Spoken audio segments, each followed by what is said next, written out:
தேவராஜண்ணா, என்னண்ணா வண்டி வாங்கியிருக்கேன், ஓலா வண்டி எப்படிண்ணா இருக்கு?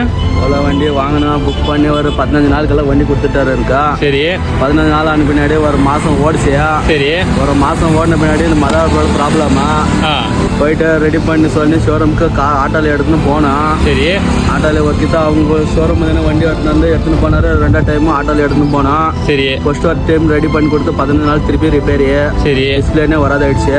சரி. அப்புறமா வந்து டிஸ்பிளே வரலன்ட்டு திருப்பி ஆட்டோவில் எடுத்துன்னு போனோம். ஆட்டோக்கு 1200 வண்டிக்கு வாடி கொடுத்து கூப்பிட்டு போனோம். அப்புறமா அவங்க நாளைக்கு வா நாளைக்கு வான்னு ஒரு வாரம் சொன்னாரு. இங்க பார்த்து பேச ஒரு வாரம் கூப்பிட்டாரு.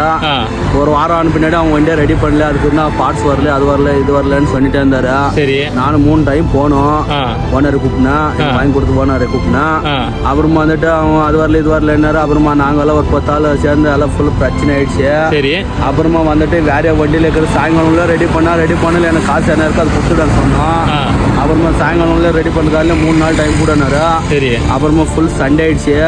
சண்டே ஆன பின்னாடி காலையிலே சாயங்காலமே வேற வண்டியில இருக்கிறது எங்களுக்கு மாத்தி கொடுத்து எங்களுக்கு ரெடி பண்ணி கொடுத்தாங்க. அதாவது நீ சண்டை பிடிச்சிருந்தாலும் உனக்கு வந்து மாத்தி கொடுத்தாங்க. ஆமா. இல்லைன்னா சண்டே போடலன்னா 3 நாள் வச்சிருந்த டைம். அதுக்கு முன்னே ஒரு வாரம் அங்கே ஷோரூம்ல இருந்துச்சு. ஒரே ஒரு நெட் கூட தொடாது, அப்படியே சைட்ல தள்ளி வச்சுட்டு.